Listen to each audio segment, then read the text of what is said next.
నమస్తే, welcome to our channel. నేను మీ అనిల్. బోరుగడ్డ అనిల్ ఈ పేరు రెండు తెలుగు రాష్ట్రాల ప్రజలకు పరిచయం అక్కర్లేని పేరు. ముఖ్యంగా ఆంధ్రప్రదేశ్ రాష్ట్రంలో ఈ పేరు తెలియని వాళ్ళు ఉండరు. చాలా ఫేమస్. సో ఆయన ఒక రాజకీయ నాయకుడిగానో లేదంటే ఒక మేధావిగానో ఒక రాజకీయ విశ్లేషకుడుగానో ఫేమస్ అయితే అది వేరు. కానీ బూతులతో, పచ్చి బూతులతో ఫేమస్ అయిన వ్యక్తి బోరుగడ్డ అనిల్. ఎస్, కనీసం ఇప్పుడు ఈయన వైసీపీ ప్రభుత్వం ఉన్నప్పుడు ఈయన ఆటలు సాగినాయి. ఈయన ఆడిందే ఆట, పాడిందే పాట.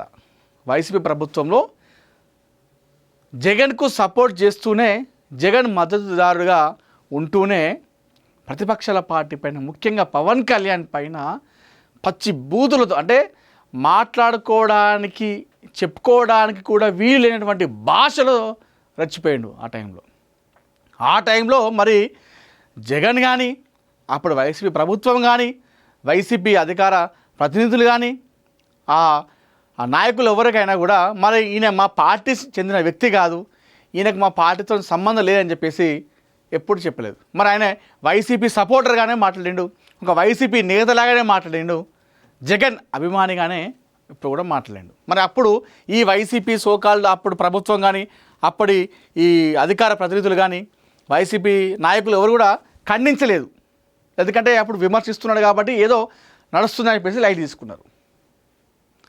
కానీ ఆ సమయంలో, ఆ 5 సంవత్సరాల కాలంలో బోరుగడ్డ అనిల్ చేసినటువంటి దారుణాలు అంతింది కావండి.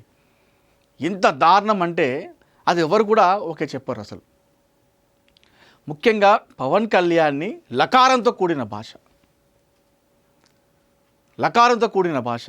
తన కుటుంబ సభ్యులని ఇష్టానుసారంగా తిట్టడం, ముఖ్యంగా మహిళని, పవన్ కళ్యాణ్ భార్యని, పవన్ కళ్యాణ్ పిల్లల్ని రేపు చేస్తా అని చెప్పేసి డైరెక్ట్ మాట్లాడిందండి. పవన్ కళ్యాణ్ పిల్లలు ఇంకా చదువుకుంటున్నారు, స్కూల్ ఏజ్లో ఉన్నారు. ఆ పిల్లల్ని మాట్లాడుతూ వాళ్ళని రేప్ చేస్తా అనేటువంటి వ్యాఖ్యలు కూడా చేసిండు ఈ బోరుగడ్డ అనిల్. అప్పుడు ఆడిందే ఆట, పాడిందే పాట అయిపోయింది. కానీ కాలం ఎప్పుడైనా సరే, మనం అంటగా కర్మ హిట్స్ బ్యాక్ అని చెప్పేసి, కర్మ అది తిరిగి అది మనకే కొడుతుంది. అది ఇప్పుడు బోరుగడ్డ అనిల్ విషయంలో జరిగింది. ఏదైతే అప్పుడు ప్రభుత్వాన్ని చూసుకొని, ఏదైతే అప్పుడు ఆ పార్టీని చూసుకొని ఎగిరిండో, ఇప్పుడు అదే పార్టీ ప్రభుత్వం కోల్పోయిన తర్వాత అసలు ఇతనికి మాకు ఎలాంటి సంబంధం లేదు, అసలు ఇతను మా వైసీపీ నేతనే కాదు, ఈయన మా పేరు చెప్తే మాకు సంబంధం లేదు అని చెప్పేసి ఇప్పుడు వైసీపీ నాయకులు ఆ పార్టీ నుండి చెప్తా ఉన్నారు. మరి ఇదే వైసీపీ పార్టీ మరి అప్పుడు ఖండించలేదు. వైసీపీ ప్రభుత్వంలో ఉన్నప్పుడు ఇష్టానుసారంగా వైసీపీ పేరు చెప్పుకొని, వైసీపీ నేత అని చెప్పుకొని మాట్లాడినప్పుడు ఇదే ప్రభుత్వం, అప్పటి నాయకులు ఒప్పుకోలేదు, ఖండించలేదు. అధికారం కోల్పోయిన తర్వాత ఇప్పుడు ఆయనకు మాకు సంబంధం లేదు అని చెప్పేసి చెప్తా ఉన్నారు.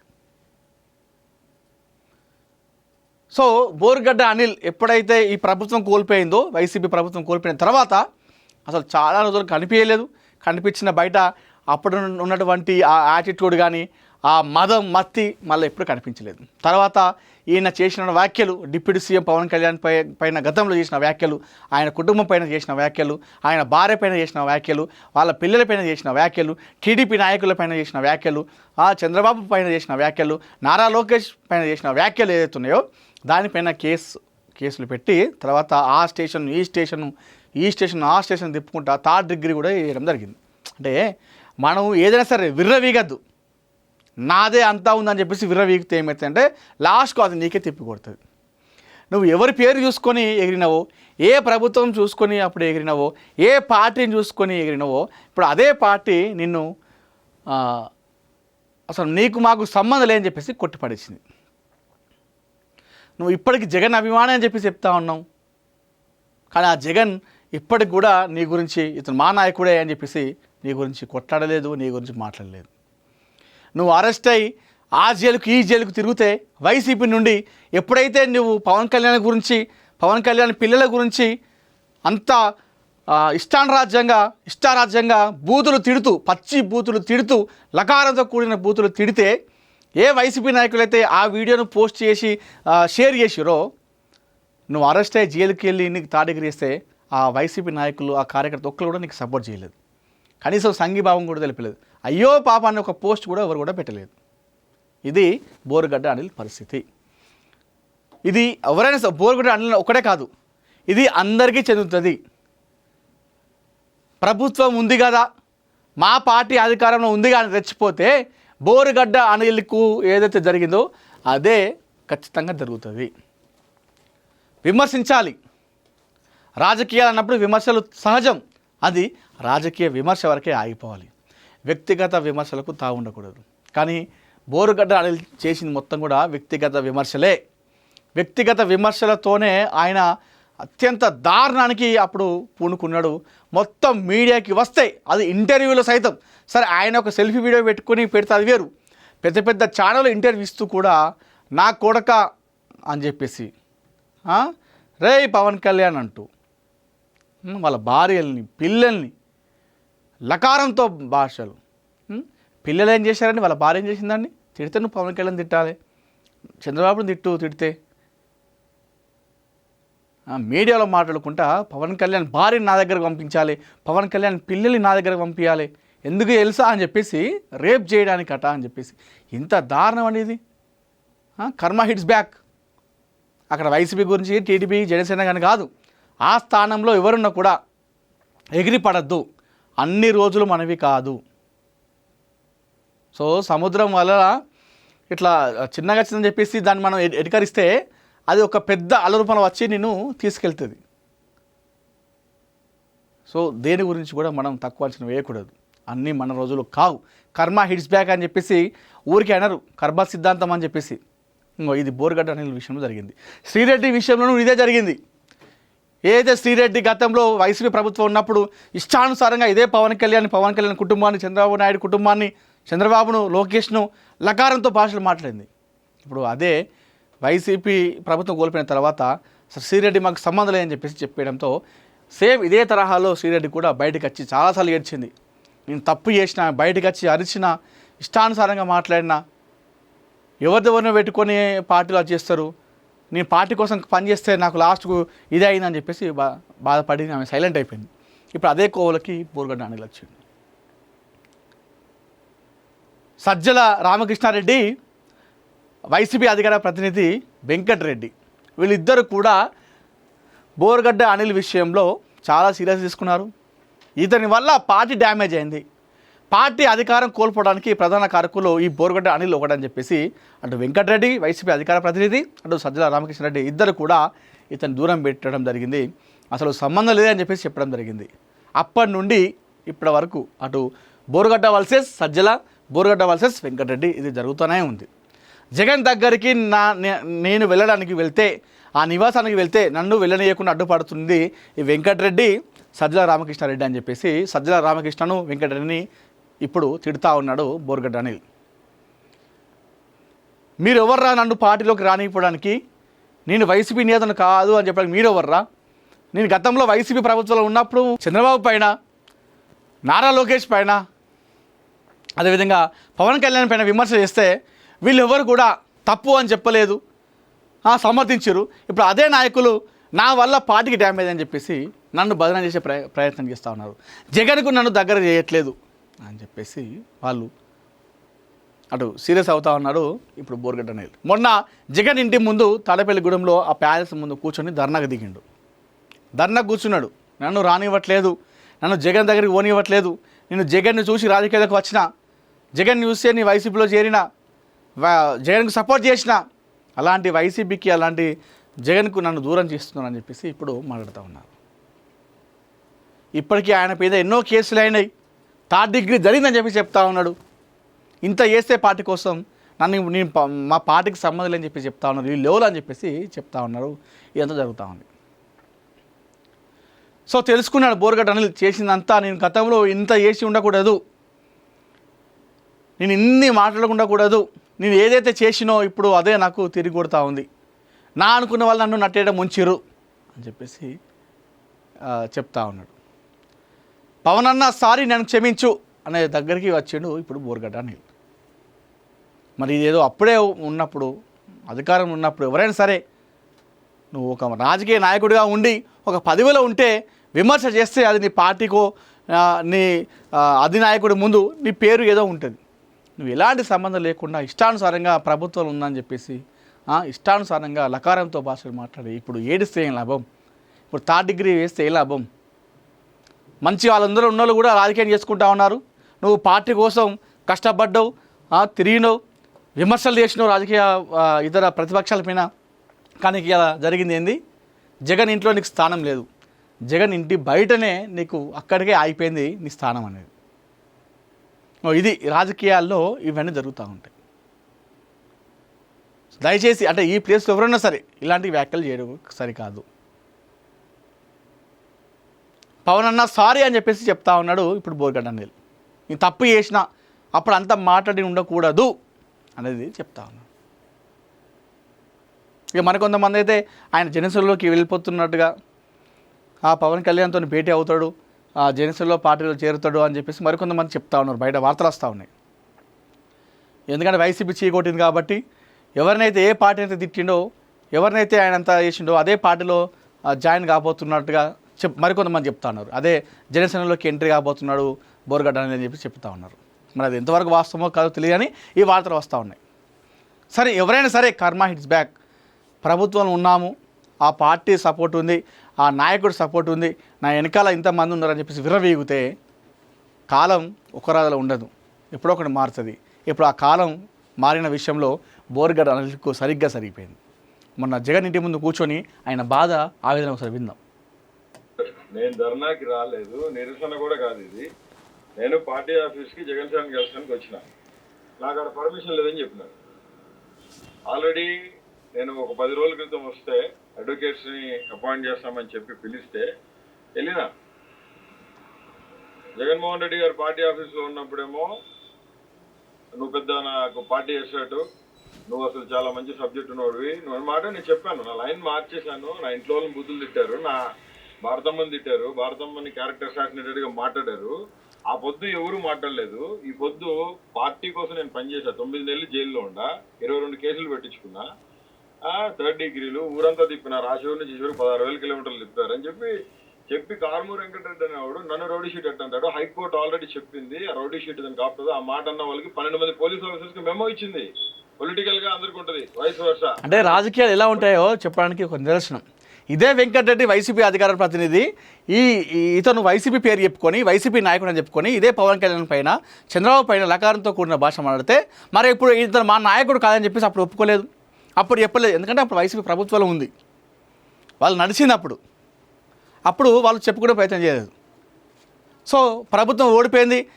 ఇప్పుడు ఆ వెంకటరెడ్డి ఎవరైతే సజ్జలు ఉన్నారో ఆ ఓడిపోయిన విషయంలో వాళ్ళ పేరు రాకుండా ఇతని వల్ల మా పార్టీ ఓడిపోయింది, వైసీపీ ఓడిపోయిన దాంట్లో ప్రధాన కారకుల్లో బోర్గడ్డ అనిల్ కూడా అని చెప్పేసి ఇప్పుడు ఆయన పేరు పైన నెట్టేసి వాళ్ళు చెప్తా ఉన్నారు. పొలిటికల్ గా ప్రతిపక్షంలో ఉన్నప్పుడు మీరు మేమంటాం, మీరు అంటారు, కానీ సొంత పార్టీ కూడా అనటం అది. దాని మీద నేను వీడియోస్ తీపిచ్చేసి మాట్లాడదంటే వీడియోస్ తీపించలే. అతను నోటికి వచ్చి మాట్లాడతాడు. అతను మాట్లాడింది ఎందుకు మాట్లాడినావు, నువ్వు ఎందుకు మాట్లాడినావు అడిగినా, నువ్వు ఎందుకు మాట్లాడాను రోడ్డు షీట్ అని. నా గురించి పార్టీకి సంబంధం లేదంటే ఇంకా పార్టీలో జాయిన్ అవ్వలేదు అఫీషియల్ గా, నేను ఎల్ఐసి దండీలోనే ఉన్నాను కదా, నువ్వు ఎందుకు మాట్లాడుతున్నావు అంటే నాకు సజ్జలు మాట్లాడమన్నాడు, మనోడు శ్రీహరి మాట్లాడమన్నాడు అని చెప్పినాడు. అది ఆడియో రికార్డ్ కూడా వినిపిస్తాను. రేపు ఫోన్ ఇటీ బ్రో, నేను ఎందుకు, నాకేం అవసరం, ధర్నా కాదు నిరసన కాదు. నేను 10,000 మంది కార్యకర్తలతో రాలేదు వీడికి. రిపబ్లికన్ పార్టీకి 1,70,000 మంది మెంబర్స్ ఉన్నారు. నేను వర్కింగ్ ప్రెసిడెంట్గా ఉండే. అతోలే గారు ప్రెస్ మీట్ పెట్టి సారీ చెప్పు నువ్వు అంటే, సరే మాడోళ్ళు కూడా తిట్టారు కదా సార్, మాడోళ్ళు తిట్టినారు, భారతం తిట్టినారు, వాళ్ళకి సారీ చెప్పమని చెప్పండి, బహిరంగ నేను కూడా సారీ చెప్తాను సార్ అని చెప్పాను. లైన్ మార్చి మాట్లాడేటప్పుడు కారుమూరి వెంకటరెడ్డి అనేవాడు నా క్యారెక్టర్ అసాసినేట్ ఎందుకు చేయాలా? కారుమూరి వెంకటరెడ్డి మాట్లాడమంటే కారుమూరి వెంకటరెడ్డి ఎందుకు మాట్లాడినావు అడిగితే, నేను కారుమూరి వెంకటరెడ్డి ఏం చెప్పినాడు, కోడి శ్రీహరి సజ్జల రామకృష్ణారెడ్డి మాట్లాడమన్నారు అన్నారు. నేను ప్రూఫ్ చూపిస్తాను మీకు. దాని మీద నేను అతని పార్టీ నుంచి బర్తరఫ్ చేయాలని ఇప్పుడు అనుకోవచ్చు, అనవసరంగా ఈ ఊబిలోకి దిగినా అని చెప్పేసి అనుకునే ఉంటుంది బోర్గడ్డ అండి. నన్ను వాడుకొని వదిలేసారు, శ్రీరెడ్డి ఎలాగనో నా పరిస్థితి అదే అని చెప్పేసి అర్థమై ఉంటుంది. ఈ గేట్ కాడ ప్రాణం విడుస్తా. కృష్ణారెడ్డిని 2-3 సార్లు కలసడం జరిగింది. ఇతను మాట్లాడుతూ చూడండి, ఎవరు నేను మాట్లాడుతున్నారు అంటే కారుమూరి వెంకటరెడ్డి మాట్లాడు.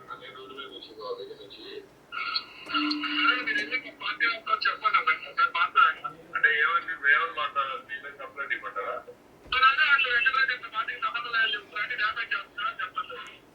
కాదనా ఇప్పుడు మీరు దయచేసి నేను పార్టీకి విరుద్ధంగా ఏ రోజు మాట్లాడాలి. ఒకప్పుడు ఈయన వెనకాల ఒక కారు ప్రభుత్వం నుండి గన్మెన్లు వైసీపీ ప్రభుత్వంలో ఉన్నప్పుడు మరి ఎందుకు ఇచ్చారో మన వైసీపీ నాయకుడు అన్నప్పుడు ఇవ్వకుండా ఉండాల్సింది కదా అతనికి అవన్నీ కూడా. మరి ఇప్పుడు ఈ వెంకటరెడ్డి సోకాల్డ్ సజ్జల ఇప్పుడెందుకు మాట మార్చి ఈ విధంగా చేస్తున్నారు? అప్పుడు ఈయనకు అధికారికంగా ప్రభుత్వం ఉన్నప్పుడు గన్మెన్లను బాడీ గార్డులను సెక్యూరిటీ ఇచ్చారు. మరి పార్టీ ఆఫీస్ ఎందుకు వస్తున్నాం రాదని చెప్పినారు పార్టీ ఆఫీస్. నేను జగన్ సార్ వచ్చినారని చెప్పి ఇక్కడికి వచ్చినాను. మీకు చెప్పినారా పార్టీ అనేది మనకి చెప్పండి ఒకసారి.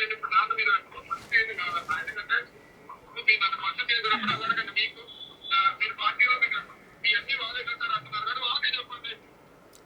మరి ఏంటంటే మరి ఎప్పుడు డామేజ్ చేయడం నేను పార్టీ మనిషి అయితే కాదని ఎంత చెప్తారు అని మీరే అడగంటే అప్పుడు నాకు ఎప్పుడైనా ఫోన్ చేస్తారు కదా. ఫేస్ మారిపోయింది మొత్తం బోర్గడ్ అనేది. అప్పటి యాటిట్యూడ్ లేదు. అప్పుడు 2 బటన్లు తీసి పైకి వేసుకొని మెడలో అవి ఉంటాయి అవి వేసుకొని కుర్చీలో ఒరిగి ఇంటర్వ్యూలో కూడా కాలు మీద కాలేసుకొని ఆ యాటిట్యూడ్ ఆ వైబ్ వేరే ఉండేలే అప్పుడు. ఇప్పుడు ఆ ఫేస్ మొత్తం మారిపోయి అట్లా లేదు ఇక.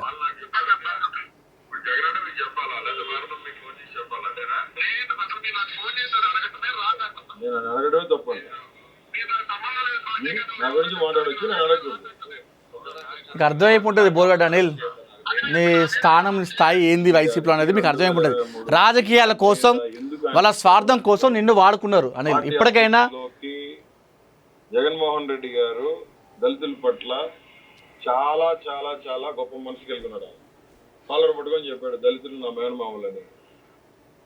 రిపబ్లికన్ పార్టీ ఎవరు పెట్టారో మీకు తెలుసు కదా. బాబాసాహెబ్ అంబేద్కర్ పెట్టింది. కేంద్ర మంత్రి ఉన్నాడు, ఆయన యూనియన్ మినిస్టర్ ఉన్నాడు. నాకు ఏ పనులు 7 రాష్ట్రాల్లో కావున్నా పనులు చెప్పను. నేను చేసుకోలేనా? డబ్బు సంపాదించుకోలేనా? చాలా కీర్తి ఖ్యాతి సంపాదించుకున్నాను ఒక దళితుడిగా. అంటే నేను అనేది ఏంటంటే అందరూ పార్టీ అంతా కీర్తి ఖ్యాతి సంపాదించుకో ఒక దళితుడిగా నిజంగా మనం మెచ్చుకోవాల్సిందే. ఒక దళితుడిగా కీర్తి ప్రతిష్టలు సంపాదించుకున్నాడు. కేంద్రంలో కూడా ఆయనకు ఒక రిపబ్లికన్ పార్టీలో ఈయన ఒక దాన్ని ఏమంటారు ఈయన సలహాలు సూచనలు కూడా ఇచ్చేటోడట. మరి అట్లాంటి స్థాయి నుండి మరి ఎందుకు ఇంత నీచానికి దిగజారినో అర్థం కాదు. అంటే రాజకీయ నాయకులు రాజకీయ పార్టీలు ఈ విధంగా మారుస్తే వాళ్ళ అవసరాల కోసం అనేది ఇక్కడ మనకు క్లారిటీగా అర్థమైపోతుంది. పోతున్నాడు సంతోషంగా. నన్ను ఎందుకు ఆపుతున్నాడు అంటున్నా. ఒక 4 గుంటూరులో ఉన్న 4 నాయకుల కోసం ఆపుతున్నాడు ఆయన. బాపట్లో ఉన్న ఒక నాయకుడి కోసం ఆపుతున్నాడు. నువ్వు ఏం ఆపగలవు? ట్రై చేయి. నువ్వు ఎంత చేస్తావు చెయ్యి. నేను ఇక్కడ గుడిసేసుకొని రోడ్లో ఒక చిన్న మంచం వేసుకొని పడుకొని జగన్ కోసం పనిచేస్తానికి సిద్ధమైనా. ఈ పొద్దు జగన్ అన్న పిలిస్తే పోతాం, లేదా పొద్దున ఇప్పుడు ఇంటికి పోతాం సాయంత్రం మళ్ళీ లేదంటే నేను ఏడే కూర్చుంటా. మా భార్య పోతుంది, పొద్దున్నే వస్తారు. నేను ఏడే కూర్చుంటా. అన్నని కలిసేదాకా ఏడే ఉంటాను నేను. ఎందుకంటే నాకు జరిగిన అన్యాయం అన్నకి చెప్పాలి. పార్టీలో ఇక్కడ పార్టీ ఆఫీస్లో ఏం జరుగుతుందో అన్నకి చెప్పాలి. ఇప్పుడు ఇవన్నీ అన్నకు తెలియదు అనుకుంటున్నాడా బోర్గడ్ అనిల్? ఇంత మేధావి జగన్ కోసం ఇంతమంది రాజకీయ నాయకులతో వైరం పెట్టుకున్నాడు. ప్రతిపక్షాల పార్టీలు పెట్టినప్పుడు ప్రభుత్వంలో ఇష్టానుసారంగా మాట్లాడిండు. మరి ఇవన్నీ విషయాలు జగన్ అన్నకు తెలియదు అనుకుంటున్నాడా బోర్గడ్ అనిల్? ఇవన్నీ కూడా తెలుసు. నువ్వు ఇంటికి ముందు పోయి ధర్నా చేసింది, పార్టీలో జరిగేది, పార్టీ ఓడిపోవడానికి గల కారణాలు ఏంటి అవన్నీ కూడా తెలుసు. ఇప్పుడు బోర్గడ్ అనిల్ ఈ విధంగా చేస్తున్న విషయం కూడా ఆయనకు తెలుసు. కానీ నువ్వు అన్నట్టుగా రాజకీయ నాయకులు ఎవరైతే ఉంటారో వాళ్ళ స్వార్థం కోసం ఇలాంటి నాయకుల్ని ఇలాంటి కార్యకర్తల్ని విస్మరిస్తారు ఖచ్చితంగా. ఎందుకంటే ఈయన వస్తే ఎక్కడ ఈయన మీదకి పోతాడో మమ్మల్ని ఎక్కడ తొక్కిస్తాడో అనేది ఇంకొకటి ఉంటుంది. దాంతోపాటుగా ఈయన భాష గతంలో ప్రభుత్వంలో ఈయన వ్యవహరించిన తీరుతో కూడా వాళ్ళు పక్కన పెట్టారు. మరి పక్కన పెట్టారు ఓకే, మరి అప్పుడు ఎందుకు పక్కన పెట్టలేదు ప్రభుత్వం? అప్పుడు ఉన్నప్పుడు మా నాయకుడు అని ఎందుకు చెప్పలేదు? ఇప్పుడు ఎందుకు చెప్తా ఉంది ఈయన మా నాయకుడు కార్యకర్త కాదని చెప్పేసి? గుడ్డలు వేసుకొని నలుక్కుండా జెండా పట్టుకొని రోడ్డు మీదకి వచ్చి కష్టపడి తిరిగి చెప్పులు లేకుండా జగన్మోహన్ రెడ్డి గారి కోసం స్లోగన్స్ ఇచ్చుకుంటా ర్యాలీలు చేస్తే తెలుసుది. ఇస్త్రీ గుడ్డలు వేసుకొని నలుక్కుండా సజ్జల రామకృష్ణ లోపల కూర్చుంటే పని అవుతుందా? ఇది ధర్నా కాదు. ఇది నేను ధర్నా చేసినా, నేను ఒక స్లోగన్ ఇచ్చినా అది ధర్నా అవుతుంది. నేను చాలా పీస్ఫుల్గా జగన్మోహన్ రెడ్డి గారిని కలిసేదానికి లోపలికి పోనీపోతే ఇక్కడ బయట కూర్చున్నా. నన్ను లోపలికి పిలిస్తే నేను అన్నం కలిస్తే కలిపోయి ఇప్పుడు భారత రాజ్యాంగం కాలమాన్ ప్రకారం నన్ను రౌడీ షీటర్ అన్నాడు. కారుమూరి వెంకటరెడ్డి మీద కేసు పెట్టినా. నేషనల్ ఎస్సీ కమిషన్ లో కేసు ఫైల్ అయింది. ఎస్సీ కమిషన్ కేసు రిజిస్టర్ చేసి కేసు నంబర్ ఇచ్చింది. కేసు రిజిస్టర్ నంబర్ ఇది కేసు. జగన్మోహన్ రెడ్డి గారు గొప్ప నాయకుడు అండి. నేను ఒకటే మాట చెప్తున్నా, ఖచ్చితంగా జగన్మోహన్ రెడ్డి గారు నన్ను లోపలికి పిలుచుకుంటారు. జగన్మోహన్ రెడ్డి గారి కోసం వెయిట్ చేస్తాం. జగన్మోహన్ రెడ్డి గారితో నేను నా భార్యని మాట్లాడతాం. ఇది జరగని పని, చెప్తాం. మీరు గుర్తుపెట్టుకోండి. ఆయనకి తెలియదు. ఇప్పుడు కూడా ఏం మాట్లాడుతున్నారు లోపల పార్టీ ఆఫీస్ లో, పార్టీకి వ్యతిరేకంగా వచ్చి కూర్చున్నాడని. నేను ఏమన్నా 10,000 మంది ధర్నా వేసుకొని వచ్చి కూర్చున్నానా? నేను ఒక చిటికేస్తే 4-5,000 మంది వచ్చేస్తారు జనం. నాకు ఉన్నారు మంచి దళిత్ ఫాలోయింగ్, నాకు మంచి ఫ్యాన్ ఫాలోయింగ్ ఉంది, ఫ్యాన్ పేజ్ ఉంది నాకు కూడా. నేను అది రాలా. నేను నా భార్య ఎందుకు వచ్చినామంటే జగన్ సార్ని కలిసడానికి వచ్చినాం. శ్రవణ్ కుమార్ జగన్మోహన్ రెడ్డి గారి దృష్టి అది కాదండి. జగన్మోహన్ రెడ్డి గారు పార్టీ కోసం కష్టపడే వాళ్ళని, పార్టీని నమ్ముకొని పనిచేసిన వాళ్ళకి ఖచ్చితంగా సుముచితమైన స్నానం ఇస్తారు. కానీ నేను జగన్ అన్నని కలిసేదానికి వస్తే అన్న దగ్గర పోనీ కూడా నన్ను ఆపుతుంది నాకు అర్థం కాదు. మీరు ఆపుతుంది నాకు